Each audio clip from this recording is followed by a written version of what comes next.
کی عوام اور خاص کر دیامر کے نوجوان ساتھیوں، السلام علیکم۔ سب سے پہلے میں آپ کو مبارکباد دینا چاہوں گا کہ آپ نے جس عزم اور ولولے کے ساتھ اس دھرنے کو جاری رکھا ہے، جس تکلیف سے آپ نے اس دھرنے کو جاری رکھا ہے، اور آپ کا یہ دھرنا آپ کی ان کوششوں کی وجہ سے، آپ کی عملی جدوجہد کی وجہ سے اپنی حتمی کامیابی کی طرف گامزن ہے، حتمی کامیابی کی طرف گامزن ہے۔ اور آپ نے گلگت بلتستان کے اندر ایک ایسا دور کا آغاز کیا ہے۔ ہم سالوں سے اس خواب کی تکمیل کی طرف دیکھ رہے تھے کہ گلگت بلتستان کے مختلف مکاتب فکر کے علماء کرام ہاتھوں میں ہاتھ دے کے اس دھرتی کے گلگت بلتستان کے امن، ترقی اور خوشحالی کے لیے کام کرے۔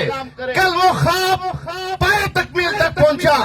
آپ نے دیکھا گلگت بلتستان سے، نگر سے علماء کرام آئے، آپ کی اس دھرنے میں شرکت کی، آپ کی اس دھرنے کی تائید کی۔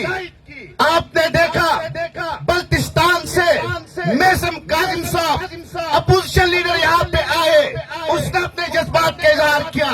آپ کی اس عزم اور ولولے کو دیکھ کر آج پورا گلگت بلتستان آپ پہ پشت پہ کھڑا ہے۔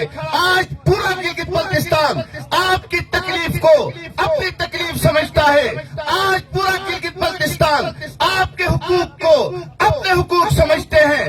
آج پورا گلگت بلتستان آپ کی قربانی کو اپنی قربانی سمجھتا ہے۔ اس کے ساتھ میں اپنے دیامر کے چند چاپلوسوں کو یہ بتانا چاہتا ہوں کہ آپ کے ذہن میں یہ غلط فہمی ہے کہ ہم انکساری سے پیش آ کے، عاجزی سے پیش آ کے، جی کر کے پیش آ کے اپنے حقوق حاصل کر لیں گے۔ یہ آپ کی بھول ہے۔ پاکستان کی روایت ہے، پاکستان کے قرآن کی روایت رہی ہے، پاکستان کے سٹیٹس کو کی روایت رہی ہے، پاکستان کے مقتدر کی روایت رہی ہے۔ جو جی حضوری کرتا ہے اس کو اپنے جوتے کے نوک پہ رکھتے ہیں، جو بغاوت کرتا ہے اس کو سر پہ رکھتے ہیں۔ جب تک بغاوت نہیں کرو گے، جب تک ڈنڈے نہیں دو گے، جب تک ڈنڈے ان کے اندر نہیں ڈالو گے، اس وقت تک وہ آپ کو سیریس نہیں لیتے ہیں۔ آج آپ کو سیریس اس لیے لے رہے ہیں کہ آپ نے اس نظام کو ڈنڈا دکھایا ہے، آپ نے سٹیٹس کو ڈنڈا دکھایا ہے، آپ نے سٹیٹس کو اپنی طاقت دکھائی ہے، اور آپ کی اس طاقت کا نتیجہ ہے کہ آپ کی بات سننے پہ مجبور ہو گئے ہیں، ورنہ یہاں پہ کوئی نہیں سنتا ہے۔ اس کے ساتھ میں آپ لوگوں کو یہ بتانا چاہتا ہوں کہ جس حب الوطنی کی بات کرتے ہیں، جس وطن سے محبت کی بات کرتے ہیں، تو اس سے بڑا پروف کیا ہو سکتا ہے کہ آپ نے پاکستان کا آئینی ایسا نہ ہونے کے باوجود آسمان سائنس کا یہ پرچم آپ نے لہرایا ہے۔ اس سے بڑا ثبوت کیا ہے؟ اگر کوئی اس سے بھی بڑا ثبوت آپ سے مانگا تو آپ ان کو مکہ دکھا دو، مکہ دکھا دو، مکہ دکھا دو۔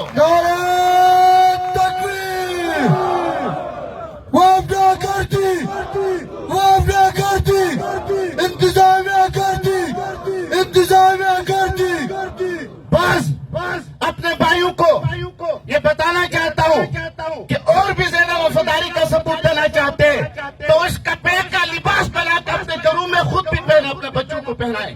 ہم زیادہ ثبوت نہیں دے سکتے ہیں، ہم زیادہ وفاداری نہیں کر سکتے ہیں۔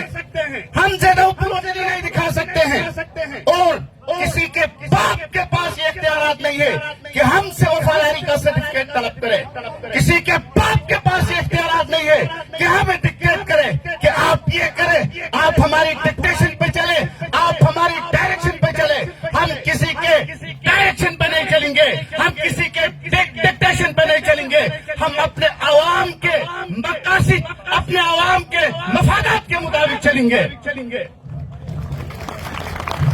اور ایک بات کہ کہتے ہیں کہ ایسا کریں گے تو ہمیں ووٹ نہیں دیں گے.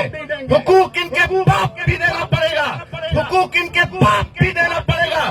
کیونکہ دیامر پاشا ڈیم اتنا بڑا میگا پروجیکٹ ہے, اور یہ میگا پروجیکٹ ان کی ضرورت ہے, ہماری ضرورت نہیں ہے. ہمیں بجلی نہیں چاہیے. ہمارے نالجات میں لوکل ٹربائن سے ہمیں بجلی وہاں سے ملتی ہے. بجلی بھی آپ کو چاہیے, ڈیم بھی آپ کو چاہیے.